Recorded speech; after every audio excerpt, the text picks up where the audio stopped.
Bonsoir. Le forum Entreprendre dans la culture région Auvergne-Rhône-Alpes se termine actuellement et je suis avec Émilie Gonneau qui est la directrice et également la fondatrice de l'agence, cofondatrice de l'agence Nuagency qui a également écrit un livre sur les réseaux sociaux et qui était là justement pour parler d'identité numérique et de stratégie sur les réseaux sociaux. Donc Émilie, est-ce que vous voudriez peut-être commencer par nous rappeler un petit peu vos activités et ce que vous faites avec Nuagency notamment? Alors sur Nuagency, bonjour. Sur Nuagency, on fait essentiellement de la strat numérique pour des acteurs culturels, des artistes, salles de spectacle, festivals. On fait aussi de la promo web, on fait du community management et beaucoup de formation, parce qu'on est aussi organisme de formation. Donc, voilà. Donc là, l'atelier aujourd'hui, c'était un condensé d'un peu voilà, les quelques bonnes pratiques et comment on aborde un peu ce truc qu'est Internet quand on est dans la culture, qu'on soit artiste, qu'on soit lieu, qu'on soit dans le spectacle vivant, parce que c'est encore autre chose, ou qu'on soit une structure d'accompagnement. Et juste le livre, peut-être en parler rapidement. Pardon, oui, donc j'ai sorti en 2016 donc un livre aux éditions Irma qui s'appelle L'artiste, le numérique et la musique, donc qui donne pas mal de clés pour un peu comment on aborde ça, mais avec un peu plus de détails que pendant l'atelier du Forum Entreprendre dans la culture. Alors justement, quand on est un artiste ou quand on a un lieu de la culture, le numérique, est-ce qu'il faut être partout? Est-ce qu'il faut être sur tous les réseaux sociaux? Comment est-ce qu'on choisit en fait un petit peu sur quel canal on va être présent? Alors c'est sûr qu'il y a plein de plateformes, qu'il y en a beaucoup qui se copient, donc il y a des fonctionnalités qui font doublon. Si jamais on écoutait ou on s'écoutait en panique, on se dirait bah, il faut être partout tout le temps. Non, l'idée c'est de se dire bah, on en commence avec déjà 2, voire 3, qu'on utilise en complément d'un site internet et ou d'une newsletter au moins, pour être sûr qu'on n'a pas que des intermédiaires, qu'on a un accès direct à son public ou ses fans. Et à partir de là, la manière dont on choisit ces plateformes, c'est qu'on va voir quel est le genre de communauté, quel genre d'information et quel usage les gens font de ces réseaux. Et aussi soi-même, en fonction de bah, ce qu'on est, son ADN, réfléchir à quelle est sa démarche, quelle est sa mission et pourquoi on fait ça, ce qu'on fait dans la culture ou dans le milieu artistique. Et à partir de là, c'est là qu'on se dit, bah, effectivement, c'est ça que j'ai envie de partager. Et du coup, tout ce qui est communication, identité en ligne, va en découler. Mais c'est ça la réflexion de départ. Prenons un exemple, imaginons que je suis un artiste de la musique. Quels sont peut-être le ou les deux réseaux sociaux qui sont un petit peu incontournables pour moi et quel est le genre de message que je devrais faire passer, c'est-à-dire pas forcément en termes de contenu, mais plutôt en termes de quelle typologie de message est appropriée. Alors, je vais répondre à la deuxième question qui va permettre de répondre à la première après.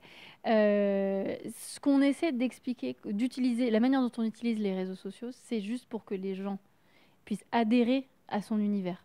Et que du coup, ces réseaux-là nous servent à la fois restituer la singularité d'un univers artistique. C'est ça l'intérêt. Donc, quelque part, la communication qu'on va faire, tout ce qui est voilà, émission d'informations sur ces réseaux, c'est comme si on répondait à la question pourquoi je fais ce que je fais. Donc, pourquoi on a choisi telle couleur, pourquoi on a choisi telle chanson, pourquoi on a choisi telle rime, pourquoi tel son, etc. Pourquoi.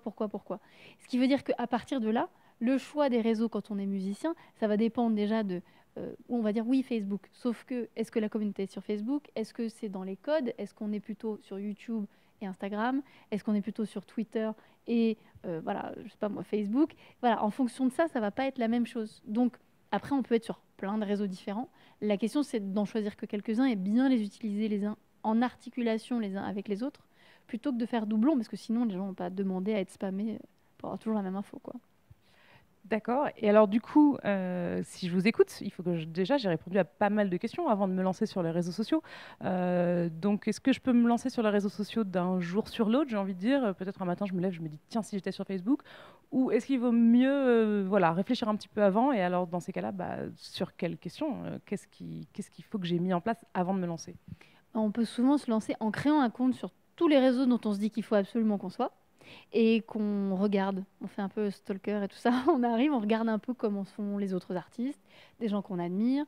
On recense aussi un peu les gens de son entourage professionnel avec lesquels on travaille, s'ils sont sur tel réseau plutôt qu'un autre.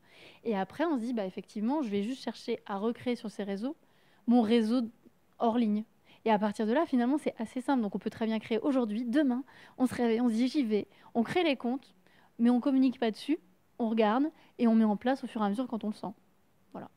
Donc les réseaux sociaux, c'est aussi un outil pour faire de la veille professionnelle, savoir ce qui se passe dans le réseau. Ça dépend de si on est artiste et qu'on a vraiment envie de faire de la veille ou non, mais quand on est une structure d'accompagnement, qu'on est touché par des lois, par des décrets, par des usages aussi dans une profession, effectivement, c'est hyper intéressant de pouvoir faire de la veille. C'est sûr que pour ça, les plateformes les plus adaptées, ça va être LinkedIn, ça va être Twitter.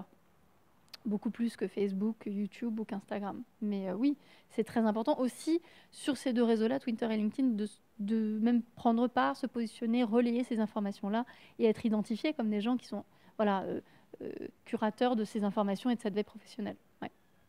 Alors, une dernière question avant de vous laisser aller prendre votre train. Peut-être, est-ce qu'il y a un réseau social en ce moment qui commence à vraiment émerger et auquel il faudrait s'intéresser, alors que peut-être l'année dernière ou il y a 2 ans, ce n'était pas encore le cas? Alors, pour des artistes, je dirais que les réseaux sociaux sont arrivés à maturation quelque part, on les choisit, ça marche ou ça convient pas. Je dirais que celui qui a été un peu pas trop utilisé par les gens de la culture parce que c'était très associé au monde professionnel, c'est LinkedIn. Je vois qu'il y a depuis quelques mois une espèce de changement d'ambiance sur LinkedIn. Les gens commencent à l'utiliser un peu comme du storytelling autour de leurs aventures professionnelles. Voilà, parfois ça va un peu trop loin, genre j'ai envoyé ci, c'est un peu l'épopée, donc on verra combien de temps ça dure, mais c'est intéressant de voir que les gens y passent de plus en plus de temps.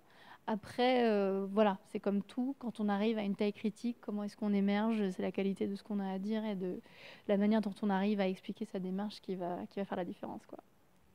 D'accord. Merci beaucoup, Émilie, pour avoir répondu à notre question. Et puis, bon trajet de retour vers Paris. Au revoir.